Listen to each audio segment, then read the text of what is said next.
نحمده ونصلي ونسلم على رسوله الكريم أما بعد فأعوذ بالله من الشيطان الرجيم بسم الله الرحمن الرحيم فإن أعرضوا فقل أنذرتكم صاعقة مثل صاعقة عاد وثمود إذ جاءتهم الرسل من بين أيديهم ومن خلفهم ألا تعبدوا إلا الله قالوا لو شاء ربنا لأنزل ملائكة فإنا بما أرسلتم به كافرون فأما عاد فاستكبروا في الأرض بغير الحق وقالوا من أشد منا قوة أولم يروا أن الله الذي خلقهم هو أشد منهم قوة وكانوا بآياتنا يجحدون فأرسلنا عليهم ريحا صرصرا في أيام نحسات لنذيقهم عذاب الخزي في الحياة الدنيا ولعذاب الآخرة أخزى وهم لا ينصرون وأما ثمود فهديناهم فاستحبوا العمى على الهدى فأخذتهم صاعقة العذاب الهون بما كانوا يكسبون ونجينا الذين آمنوا وكانوا يتقون صدق اللہ العظیم۔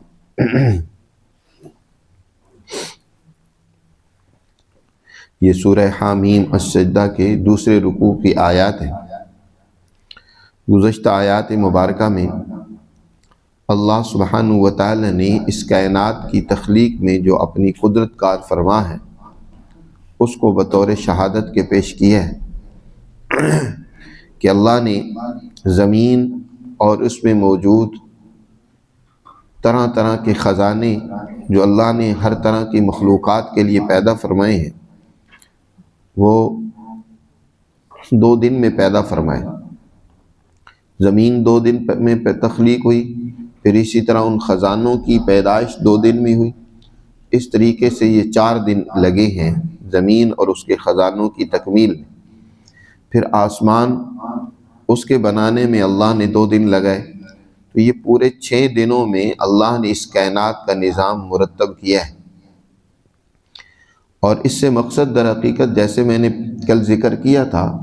اللہ کوئی اس دنیا کی سائنس بیان نہیں کرنا چاہتا، کیونکہ یہ کوئی سائنس کی کتاب نہیں ہے، بلکہ اصل یہ انسانی رہنمائی، اس کی تعلیم و تربیت کی کتاب ہے، جہاں کہ اللہ اس طرح کے اشارے یا بات ارشاد فرماتے ہیں اس میں لوگوں کے لیے وسیع میدان موجود ہے کہ وہ غور و فکر کریں۔ اللہ نے انسان کو صلاحیت دی ہے، وہ خود اس صلاحیت کو استعمال کرتے ہوئے اس قدرت کے مظاہر کی کھوج لگائے، تلاش کرے۔ لیکن اگر کسی دور میں کسی انسان نے تحقیق و جستجو کے بعد ایک بات پائی ہے تو دوسرے دور میں کوئی دوسرا انسان اسی طرح کی تحقیق کر کے کسی دوسری بات تک پہنچ سکتا ہے۔ اس لیے قرآن مقدس کے کسی بھی بات کو کسی ایک سائنسدان کے ساتھ جوڑنا درست نہیں ہوتا، کیونکہ سائنسدانوں کی باتیں تو غلط ثابت ہوتی رہتی ہیں۔ ایک دور میں ایک نظریہ آتا ہے، دوسرے دور میں اسی نظریے کو رد کر دیا جاتا ہے۔ تو اس کا مطلب کیا ہوا کہ قرآن کی بات پہلے نظریے کے مطابق ہے یا دوسرے نظریے کے مطابق؟ بعض لوگ اس طرح کی بات کرتے ہیں کہ قرآن کو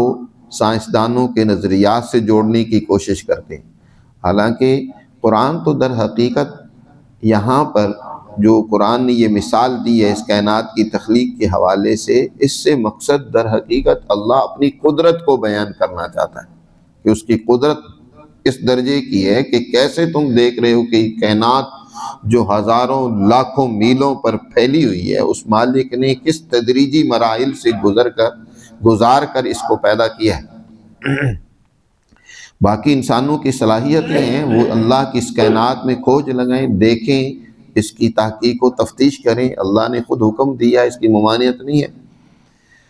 اللہ اسی طرح مختلف انداز اور طریقوں سے انسانوں کو سمجھاتا ہے کہ وہ اپنے ظلم، فساد، بد اخلاقی اور اسی طرح گمراہی اور شرک سے باز آئیں۔ جیسے گزشتہ آیات میں اپنی قدرت کے ذریعے سے سمجھایا۔ یہاں پر ایک دوسرے انداز سے اللہ سبحانہ و تعالیٰ سمجھا رہے ہیں، گزشتہ اقوام کے اسی رویے کو بیان کیا ہے کہ جو اس وقت مشرکین مکہ نے اختیار کر رکھا تھا۔ قرآن جب نازل ہوا تو مشرکین، یہ جو زیادہ تر بڑے وڈیرے اور سردار اور چودھری تھے جن سے اسی غلط نظام سے مفادات وابستہ ہو چکے تھے، وہ نبی کریم صلی اللہ علیہ وسلم کی سخت مخالفت پر اتر آئے۔ آپ صلی اللہ علیہ وسلم کو کبھی کاہن کہتے ہیں، کبھی آپ کو نجومی ثابت کرتے ہیں، کبھی آپ کو شاعر کہتے ہیں، کبھی آپ کو جادوگر اور کبھی دیوانہ، مختلف قسم کے الزامات اور القاب حضور کی طرف انہوں نے منسوب کر رکھے ہیں جن کی کوئی حقیقت نہیں، تو انہیں سمجھایا اور ڈرایا جا رہا ہے۔ چنانچہ یہ آیات جو آج کے درس میں پڑھی ہیں، تفاسیر اور احادیث میں ایک واقعہ آتا ہے کہ نبی کریم صلی اللہ علیہ وسلم ایک دفعہ اپنے کاشان اطہر میں تشریف فرما تھے کہ عتبہ بن ربیعہ، ابو جہل، اپنے ان سرداروں کے ساتھ دار الندوہ میں بیٹھا ہوا گپ شپ لگا رہا تھا۔ دار الندوہ ان کا پارلیمنٹ ہاؤس تھا جہاں وہ اجتماعی معاملات میں بات چیت کیا کرتے تھے اور بھی بہت سارے امور وہاں سر انجام دیتے تھے، بہت ساری رسومات وہاں سر انجام دی جاتی تھی۔ وہاں بیٹھے آپس میں بات چیت کر رہے تھے اور حضور صلی اللہ علیہ وسلم کے بارے میں بات کا ان کا موضوع حضور کی ذات گرامی تھی۔ ابو جہل کہنے لگا کہ ابھی تک ہمیں ان کے بارے میں کوئی حقیقت پتہ نہیں چلی کہ ہیں کیا۔ کوئی ماہر کاہن ہوتا اور وہ شاعر بھی ہوتا جو ان کے بارے میں ان سے بات چیت کر کے ہمیں بتاتا کہ یہ ہیں کیا۔ عتبہ بن ربیعہ کہنے لگا، یہ مکہ کا بہت بڑا رئیس تھا، مالدار تھا اور بڑا شاعر اور خطابت میں بھی بڑا ماہر تھا۔ کہنے لگا کہ مجھ سے بڑا اس بات کو سمجھنے والا کون ہوگا؟ مجھے اجازت تو میں جا کر ان سے بات کرتا ہوں اور ان کی حقیقت حال جان کر تمہیں بتاتا ہوں۔ چنانچہ سب نے کہا کہ بالکل، اس کے لیے تم ہی موضوع ہو، جائیں اور جا کر بات کریں۔ حضور صلی اللہ علیہ وسلم کی خدمت میں پہنچا۔ پہلے تو اس نے ادھر ادھر کی باتیں کی اور اس کے بعد جو اصل اپنا مدعا تھا وہ بیان کرنے لگا۔ کہتا ہے کہ اے محمد، آپ نے یہ نظریات، افکار، یہ باتیں ہمارے آباء و اجداد کی مخالفت کا سلسلہ شروع کر رکھا ہے، اس کے پیچھے آپ کے کیا مقاصد ہیں؟ اگر تو آپ کا مقصد حکومت حاصل کرنا ہے، حکمران بننا ہے، تو ہماری گردنیں آپ کے سامنے جھکی ہوئی ہیں۔ آپ کو ہم اپنا بڑا مان لیتے ہیں، حکمران تسلیم کر لیتے ہیں، ہم پر حکومت کریں۔ اور اگر آپ کسی دوشیزہ سے شادی کرنا چاہتے ہیں، کوئی خوبصورت لڑکی آپ کو چاہیے، تو 1 2 کیا ہم 10 پیش کر دیتے ہیں، آپ جس کو چاہیں، جتنیاں چاہیں شادیاں کر لیں۔ پھر اس کے بعد تیسری بات اس نے رکھی کہ کیا آپ کو دولت اور خزانہ چاہیے، اس کے لیے اپنے کام شروع کیے؟ تو اگر دولت چاہیے، آپ بولیں، جتنی دولت چاہیے، ہم خزانے آپ کے قدموں میں ڈھیر کر دیتے ہیں۔ ظاہر ہے ان کے اپنے مقاصد یہی تھے، ان کی سوچ اسی تک تھی، تو اس لیے انہوں نے حضور صلی اللہ علیہ وسلم کے بارے میں بھی یہی سمجھا کہ حضور بھی یہی چاہتے ہوں گے۔ آپ صلی اللہ علیہ وسلم نے بڑی تسلی سے اس کی بات سنی اور اس کے بعد کہا کہ عتبہ، بس یہی یا کچھ اور بھی؟ وہ کہنے لگا، نہیں، جو میں نے کہنا تھا وہ میں کہہ چکا۔ آپ صلی اللہ علیہ وسلم نے اس کے بعد بڑی ہی دل سوزی اور بہت ہی درد بھرانہ انداز میں اس سورہ حامیم السجدہ کی تلاوت شروع کی۔ یہ شروع سے تلاوت جو ویسے ہی اللہ کا کلام بلاغت و تاثیر کے اعتبار سے اپنی مثال نہیں رکھتا، اور پھر نبی کریم صلی اللہ علیہ وسلم کی زبان مبارک اور پھر پیچھے وہ تڑپ اور طلب کہ یہ کسی طرح ہدایت پر آ جائیں، اس نے مزید اس میں ایک عجیب اثر پیدا کر دیا۔ حضور صلی اللہ علیہ وسلم یہ سورہ مبارکہ پڑھتے چلے جاتے تھے، عتبہ بڑے ادب کے ساتھ سن رہا تھا اور اس کی حالت متغیر ہو رہی تھی۔ جب آپ صلی اللہ علیہ وسلم اسی آیت پر پہنچے کہ جس میں آپ نے فرمایا فَإِنْ أَعْرَضُوا فَقُلْ أَنذَرْتُكُمْ صَاعِقَةً مِثْلَ صَاعِقَةِ عَادٍ وَثَمُودَ، کہ اگر یہ منہ موڑ رہے ہیں مکہ کے مشرک، تو آپ اے پیغمبر فرما دیجئے، کہہ دیجئے انہیں میں تمہیں ڈراتا ہوں صاعقۃ مثل صاعقۃ عاد و ثمود، اس جیسے عذاب سے جیسا عذاب قوم عاد پر آیا، قوم ثمود پر آیا۔ تو عتبہ نے آگے بڑھ کر آپ صلی اللہ علیہ وسلم کے لبوں پر اپنا ہاتھ رکھ دیا اور رحم اور رشتہ داری کا واسطہ دے کر کہا کہ بس کریں، اور وہ اتنا مرعوب ہو گیا، ڈر گیا کہ وہاں سے چپکے سے اٹھا اور وہ بجائے دار الندوہ میں جانے کے، قریش جہاں اس کا انتظار کر رہے تھے وہاں جانے کی بجائے سیدھا گھر گیا اور اس نے دروازہ بند کر لیا۔ ابو جہل پہلے تو انتظار کرتا رہا اپنی ان سرداروں کے ساتھ، لیکن جب بعد میں پتہ چلا کہ عتبہ تو گھر چلا گیا، وہ وہاں سے سارے اٹھے اور آ کر عتبہ کو تانے دینا شروع کر دیے کہ لگتا ہے کہ تجھے بھی محمد کا علیاذ باللہ دسترخوان پسند آ گیا ہے، تم نے بھی ان کا دین قبول کر لیا۔ اس طرح کے تانے دینے شروع کر دیے۔ عتبہ غصے میں باہر آیا اور اس نے آ کر کہا کہ تمہیں معلوم ہے کہ میں عرب کا سب سے زیادہ مالدار آدمی ہوں، مکہ میں مجھ سے زیادہ دولت مند نہیں ہے، میں ان کے دسترخوان کو پسند کرنے والا نہیں ہوں، لیکن میں تمہیں اللہ کا واسطہ دیتا ہوں کہ انہیں ان کے حال پر چھوڑ دو، کیونکہ نہ وہ کاہن ہے، نہ وہ نجومی ہے، نہ وہ شاعر ہے، اور ان کی کلام اس کا وہ اثر ہے کہ ایسا اثر میں نے آج تک کسی کلام میں نہیں سنا، اور انہوں نے یہ آیات مجھے پڑھ کر سنائی ہیں، مجھے تو ڈر لگا، میں نے ان کو رحم کا رشتہ داری کا واسطہ دے کر خاموش ہونے کے لیے کہا، وگرنہ مجھے ڈر لگا کہ کہیں اللہ کا عذاب ابھی تم پر نازل ہو کر تمہیں تباہ و برباد نہ کر دے۔ تو اللہ سبحانہ و تعالیٰ یہی بات یہاں سمجھا رہے ہیں کہ فَإِنْ أَعْرَضُوا، پھر اگر یہ اعراض کریں، منہ موڑیں اللہ کی ان تعلیمات سے، تو اے پیغمبر انہیں آپ فرما دیجئے فَقُلْ انذرتکم، میں تمہیں ڈراتا ہوں، خبردار کر رہا ہوں، صاعقۃ، انذر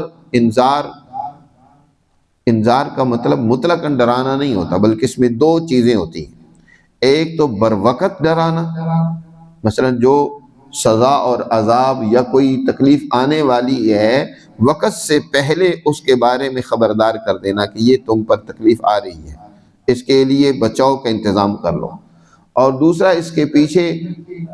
ہمدردی ہوتی ہے، خیرخواہی ہوتی ہے، جس کو ڈرایا جا رہا ہوتا ہے اس کو در حقیقت اس سزا سے، اس نقصان اور تکلیف سے بچانا ہوتا ہے۔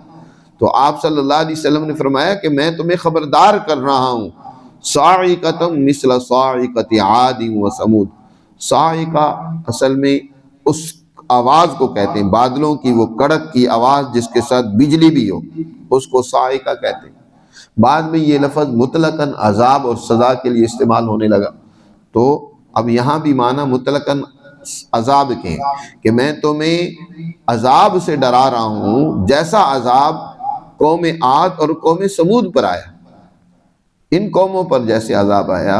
ایسے ہی عذاب اللہ کا تم پر آئے گا، میں اس سے تمہیں خبردار کر رہا ہوں، تنبیہ کر رہا ہوں۔ اذ جاءتهم الرسل من بین ایدیہم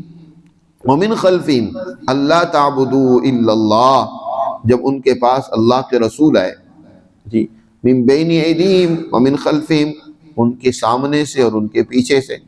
یعنی جب ان کے پاس رسول آئے اور رسولوں نے ہر ممکنہ کوشش کی انہیں سمجھانے کی، ہر طریقہ اختیار کیا، ان کے سامنے سے آئے، ان کے پیچھے سے آئے، مطلب یہ ہے کہ ہر طریقے سے انہوں نے سمجھایا، جو بھی ممکن طریقہ ہو سکتا تھا سمجھانے کا وہ انہوں نے اختیار کیا،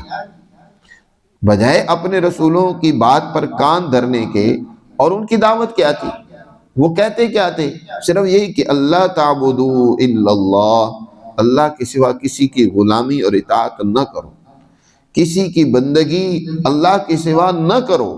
وہی تمہارا مالک ہے، وہی خالق ہے، وہ اس کائنات کا مالک اور خالق ہے، اس کے سوا تم دوسری طاقتوں اور قوتوں کو جو تم سے کمتر ہیں ان کے سامنے اپنے آپ کو بے بس اور محتاج بنا کر پیش کرتے ہو۔ اللہ تعبدوا الا اللہ، قالوا لو شاء ربنا لانزل ملائکۃ، تو یہ جو من بین ایدیہم ومن خلفہم کا ایک معنی اور مطلب تو یہی ہے کہ وہ ہر ممکنہ طریقے سے انہوں نے سمجھایا اور ڈرایا، اور دوسرا معنی اور مطلب یہ بھی ہے کہ انہوں نے من بین ایدیہم ماضی کی مثالیں دے کر، جو ماضی میں قوموں پر حالات آئے، جو ان کی تباہی ہوئی، جو ان کو سزائیں ملی، ان کی مثالیں دے کر سمجھایا۔ ومن خلفہم سے مراد ماضی سے استدلال کر کے سمجھایا، اور من بین ایدیہم سے مراد مستقبل سے، کہ مستقبل میں تمہاری اوپر کیا بیتے گی، تم پر کیا اللہ کا عذاب آئے گا۔ جیسے نبی کریم صلی اللہ علیہ وسلم نے صفا پہاڑی پر چڑھ کر قریش مکہ کو آواز دے کر اکٹھا کیا، یا صباحا یا صباحا، آپ صلی اللہ علیہ وسلم نے ان کو جمع کیا۔ یہ جملہ قوم کو اکٹھا کرنے کے لیے بولا جاتا تھا۔ جب وہ اکٹھے ہو گئے تو آپ صلی اللہ علیہ وسلم نے فرمایا انا النذیر العریان، میں تمہیں کھلم کھلا خبردار کر رہا ہوں کہ میری بات مان لو، وگرنہ میں دیکھ رہا ہوں مستقبل میں اس پہاڑ کے پیچھے سے بہت بڑا لشکر آ رہا ہے جو تمہیں مغلوب کر دے گا، تمہیں تہس و نہس کر دے گا۔ اس کے آنے سے پہلے تم اپنے رویوں سے باز آ جاؤ اور اللہ پر ایمان لے آؤ۔ اور وہ لشکر پھر آیا۔ آپ صلی اللہ علیہ وسلم نے صفا پہاڑی پر جس لشکر کی طرف اشارہ کیا تھا وہ وہی لشکر تھا جو حضور کی قیادت میں فتح مکہ کے موقع پر اسی راستے سے آیا، اور اس نے ان قریشیوں پر غلبہ پا لیا۔ اس وقت ان کی وہ سرداریاں، عزت وجاہت سب ملیا میٹ ہو گئی جی۔ اس دن اللہ کا دین غالب آیا، نبی پاک صلی اللہ علیہ وسلم اپنی فوج کے ساتھ فاتح کی حیثیت سے مکہ میں داخل ہوئے۔ تو انبیاء مستقبل سے بھی ڈراتے ہیں اور ماضی کے مثالیں دے کر قوموں کے واقعات و احوال بیان کر کے ان سے بھی خبردار کرتے ہیں۔ تو آپ صلی اللہ علیہ وسلم نے فرمایا کہ میں تمہیں ڈرا رہا ہوں جی، جیسے پہلی قومیں ہیں ان پر عذاب آئے، کہیں تم پر بھی ویسے ہی عذاب نہ آئے۔ اور ان کے پاس بھی اللہ کے رسول آئے اور انہوں نے ان کو ماضی کی مثالیں دے کر بھی سمجھایا، مستقبل کے حالات سے بھی خبردار کیا، اور یہ کہا کہ صرف اللہ کی اطاعت اور اس کی حکم برداری کرو۔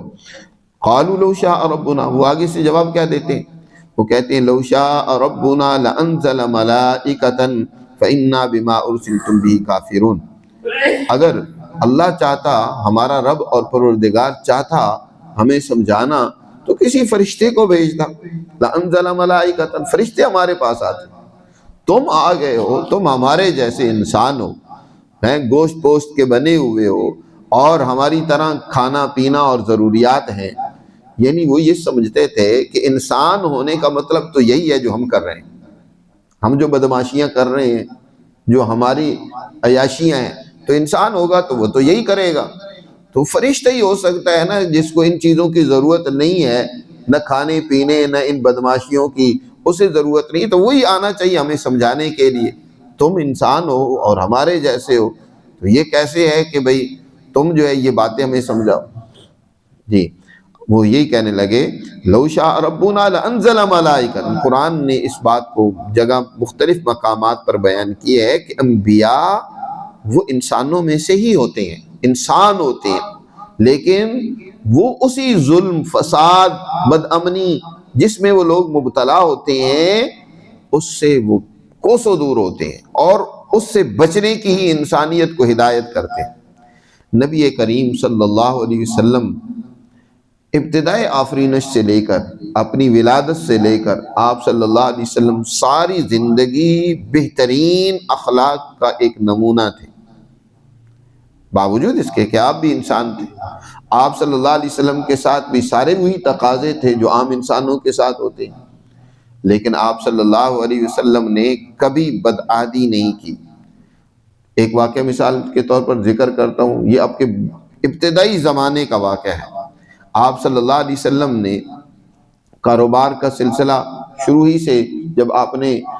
10 سال کی عمر میں پہنچے، 8-10 سال کی عمر میں آپ نے شروع کر دیا۔ پہلے آپ صلی اللہ علیہ وسلم مزدوری پر بکریاں چراتے تھے، وہاں گلا بانی کا ایک عام رواج تھا، یہ اپنے معاش کو درست کرنے، ضروریات کو پورا کرنے کا ایک یہ بھی ذریعہ تھا۔ چنانچہ آپ صلی اللہ علیہ وسلم نے مزدوری پر بکریاں بھی چرائیں، اور پھر جو اور آگے بڑھے آپ صلی اللہ علیہ وسلم، ذرا 10-12 سال کی عمر ہوئی تو قریش کا اکثر مشغلہ تجارت کا تھا، تو آپ صلی اللہ علیہ وسلم نے مقامی طور پر بھی کاروبار کیا، اور پھر اسی طرح کاروبار کے سلسلے میں آپ نے سفر بھی کیے۔ مقامی طور پر ایک صاحب ہیں عبداللہ بن ابی الحمصا، ان کے ساتھ کوئی کاروباری بات چیت آپ صلی اللہ علیہ وسلم کی چل رہی تھی۔ دوران گفتگو اسے کوئی کام یاد آیا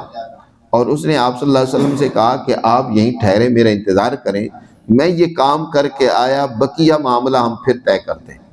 آپ صلی اللہ علیہ وسلم نے ہاں کہہ دیا کہ ٹھیک ہے، میں انتظار کرتا ہوں، اور وہ گیا۔ اسے کوئی اور کام یاد آ گیا اور اس میں ایسا لگا کہ اسے یہ معاملہ بھول ہی گیا، یہاں تک کہ 3 دن گزر گئے۔ 3 دن کے بعد اسے یاد آیا اور اسے خیال آیا کہ اچھا چلو اب وقت تو گزر گیا ہے، لیکن ابھی جا کر محمد صلی اللہ علیہ وسلم سے معاملہ طے کر لیتے ہیں، میرا ان سے ایک معاملہ چل رہا تھا۔ وہ گھر گیا اور گھر والوں سے پوچھا تو گھر والوں نے بتایا کہ 3 دن سے 2 گھر لوٹے ہی نہیں ہیں۔ وہ پریشان ہوا کہ کہاں ہو سکتے ہیں، جو اس کے ذہن میں ممکنہ جگہ تھی وہ وہاں گیا، وہاں بھی نہیں ملے آپ صلی اللہ علیہ وسلم۔ پھر آخر اس نے کہا کہ چلو وہیں دیکھ لیتے ہیں جہاں معاملہ ہو رہا تھا، کہیں وہیں نہ ہو۔ وہاں گیا تو نبی کریم صلی اللہ علیہ وسلم کو انتظار کرتے ہوئے پایا۔ آپ صلی اللہ علیہ وسلم کو نے جب دیکھا، کوئی اس پر غصے کا اظہار، کوئی سخت جملہ نہیں کہا، ایک دھیما سا لفظ صرف یہ بولا کہ اے عبداللہ، تو نے تو مجھے مشقت میں ڈال دیا، میں 3 دن سے تمہارے یہاں انتظار میں کھڑا ہوں، کیونکہ تم سے وعدہ کر لیا تھا کہ ٹھیک ہے میں انتظار کرتا ہوں۔ حالانکہ یہ معمولی ایک بات ہوتی ہے، لیکن آپ صلی اللہ علیہ وسلم اپنے وعدے کی پاسداری اتنی کیا کرتے تھے کہ 3 دن ایک بات جو کہی اس پر عمل کیا، اس کو نبھایا۔ ایسی بات کے سچے وعدے کے پکے، یہی وجہ تھی کہ بڑے بڑے سردار اور رئیس آپ کا نام لینا بے ادبی سمجھتے تھے اور آپ کو الامین الصادق کے لقب سے یاد کرتے تھے۔ یہ تو مخالفت اس وقت ہوئی جن کو، کیونکہ ساری زندگی کوئی لفظ، کوئی بہانہ حضور کی مخالفت کا ملا ہی نہیں، کہ جس کی بنیاد پر باوجود اس کے کہ خاندانی کچھ رنجشیں بھی ہوتی ہیں جیسے کہ بعض خاندانوں میں تھیں، لیکن حضور کے بارے میں کبھی ان کو کوئی لفظ جملہ کہنے کا کبھی موقع نہیں ملا۔ جب حضور نے نبوت کا دعویٰ کیا تو اب انہیں موقع مل گیا، ایک بات ان کے ہاتھ میں آ گئی کہ اب حضور صلی اللہ علیہ وسلم کی مخالفت کی جا سکتی ہے، اس کو بنیاد بنا کر۔ اب حضور کے مخالف ہو گئے اور حضور کے بارے میں طرح طرح کی باتیں کرنا شروع کر دی۔ تو حضور صلی اللہ علیہ وسلم کی ساری زندگی ایک بہترین نمونہ اور مثال تھی۔ تو انبیاء علیہ السلام انسان ہونے کے باوجود اعلیٰ اور پاکیزہ اخلاق کے مالک ہوتے ہیں، جو اصل انسانی اخلاق ہے، اور انہی اخلاق اور رویوں کی انسانیت کو دعوت دیتے ہیں جی۔ لیکن انسان سمجھتے ہیں، عام لوگ سمجھتے ہیں کہ یہ کیسے ہو سکتا ہے کہ ایک انسان اور اتنے پاکیزہ اخلاق کا مالک ہو، حالانکہ وہی انسانی اخلاق ہوتے ہیں۔ اگر فرشتے رہتے اس دنیا میں تو فرشتے سمجھاتے آ کر، لیکن یہاں انسان رہتے ہیں تو انسانوں کو انسان نہیں سمجھانا ہے۔ اسی پچھلے رکوع میں بھی حضور صلی اللہ علیہ وسلم نے بھی یہ بات، وہاں بھی کل کا لفظ، یہاں پھر کل آیا، کل کا لفظ فرما کر اللہ نے فرمایا اے پیغمبر آپ کہہ دیں انما انا بشر مثلکم، میں بھی تمہاری طرح کا انسان ہوں، جیسے تم انسان ہو میں بھی انسان ہوں جی، لیکن اللہ نے مجھے نبوت اور پیغمبری کے لیے منتخب کیے ہے، مجھے تمہاری رہنمائی کے لیے مبعوث کیا ہے۔ تو اسی طرح پہلی قوموں کے پاس بھی جب رسول آئے تو وہ کیا کہتے ہیں، لو شاء ربنا لانزل ملائکۃ، اگر ہمارا رب چاہتا تو فرشتوں کو بھیجتا، اتارتا۔ فإنا بما ارسلتم به کافرون، بے شک جو تم تعلیمات دے کر بھیجے گئے ہم ان کا انکار کرتے ہیں۔ انہوں نے انکار کیا رسولوں کا، تو پھر کیا ہوا؟ فَأَمَّا عَادٌ فَاسْتَكْبَرُوا فِي الْأَرْضِ بِغَيْرِ الْحَقِّ، جہاں تک بات ہے قوم عاد کی، انہوں نے زمین میں ناحق تکبر کیا۔ اللہ نے ان کو طاقت، قوت، شان و شوکت سے نوازا، اقتدار ان کے پاس ہے، ان کے نوجوان بہادر، دلیر، جرت مند ہیں، بڑے یہ زیرک سمجھدار افرادی طاقت بھی بہت زیادہ ہے، لیکن گھمنڈ میں، تکبر میں مبتلا ہو گئے۔ فَاسْتَكْبَرُوا فِي الْأَرْضِ، انہوں نے تکبر فی الارض یعنی ملک میں فساد پیدا کیا، بڑے بن کر انہوں نے ہر طرح کی خرابیاں کی، اور کہنے لگے وَقَالُوا مَنْ أَشَدُّ مِنَّا قُوَّةً، ہم سے زیادہ طاقتور کون ہو سکتا ہے، ہم سب سے زیادہ مضبوط اور طاقتور ہیں۔ اللہ تعالیٰ ارشاد فرماتے ہیں اَوَلَمْ يَرَوْا أَنَّ اللَّهَ الَّذِي خَلَقَهُمْ هُوَ أَشَدُّ مِنْهُمْ قُوَّةً، کیا وہ یہ نہیں سمجھتے کہ بے شک وہ اللہ جس نے ان کو پیدا کیا ہے وہ ان سے بھی زیادہ طاقتور ہے۔ ان طاقتور اور قوت والوں کو پیدا کرنے والا یقیناً ان سے زیادہ ہی طاقتور ہوگا جس نے ان کو پیدا کیا ہے۔ تو کیا اللہ کی طاقت و قوت ان کو سمجھ نہیں آ رہی؟ وَكَانُوا بِآيَاتِنَا يَجْحَدُونَ، اور وہ ہماری آیات کا انکار کرتے تھے، اللہ کی تعلیمات کو انہوں نے جھٹلایا۔ تو پھر کیا ہوا؟ فَأَرْسَلْنَا عَلَيْهِمْ رِيحًا صَرْصَرًا فِي أَيَّامٍ نَحِسَاتٍ لِنُذِيقَهُمْ عَذَابَ الْخِزْيِ فِي الْحَيَاةِ الدُّنْيَا، پھر ہم نے ان کے اوپر بھیجا ایک تیز و تند آندھی کو، ریحًا سرسر، سرسر ایسی آندھی اور ہوا کو کہتے ہیں۔ اللہ نے اپنی مخلوقات میں سے ایک مخلوق ہوا اور اس کے بھی ایک چھوٹا سا حصہ جی سرسر کہتے ہیں، ایک تو سخت ٹھنڈی ہوا اور دوسرا اس میں بہت زیادہ سپیٹ ہو، تیز ہو، اتنی تیز ہو جس کا بڑا شور ہو جی۔ جب آندھی اور طوفان آتے ہیں نا تو ہر چیز کو توڑ کر رکھ دیتے ہیں اور ایک بڑا شور ہوتا ہے۔ تو وہ تیز و تند آندھی اور طوفان ہم نے بھیجا ان پر، فی ایامن جی ایام میں، دنوں میں، یعنی یہ مسلسل ایک ہفتہ ان کے اوپر یہ طوفان اور آندھی رہی۔ نحسات، وہ دن ان کے لیے نامبارک تھے جب وہ آئی، طوفان آیا۔ ویسے اللہ کی طرف سے کوئی دن نحوست والا نہیں ہوتا، کیونکہ یہ ساری مخلوقات جو اللہ نے بنائی ہے وہ چاہے ایام ہو، زمانہ ہو یا اس کے علاوہ ہو، اللہ نے کسی میں فی نفسی نحوست نہیں رکھی۔ نحوست وہ نسبت کے اعتبار سے ہوتی ہے کہ یہ دن، یہ ایام جن دنوں میں وہ طوفان اور آندھی آئی ان کے حق میں بڑے نامبارک ثابت ہوئے، نحوست والے ثابت ہوئے جی، کیونکہ وہ ان کے اوپر مسلسل آندھی 7 راتیں اور 8 دن چلتی رہی۔ دوسری جگہ پر اللہ نے بیان فرمایا فَأَمَّا عَادٌ فَأُهْلِكُوا بِالطَّاغِيَةِ وَأَمَّا عَادٌ فَأُهْلِكُوا بِرِيحٍ صَرْصَرٍ عَاتِيَةٍ سَخَّرَهَا عَلَيْهِمْ 7 لَيَالٍ و8 أَيَّامٍ حُسُومًا فَتَرَى الْقَوْمَ فِيهَا صَرْعَىٰ كَأَنَّهُمْ أَعْجَازُ نَخْلٍ خَاوِيَةٍ۔ بارکف قوم عاد پر جب وہ تیز و تند آندھی آئی جو ان کے اوپر مسلسل 7 لیال و 8 ایام، 7 راتیں اور 8 دن چلتی رہی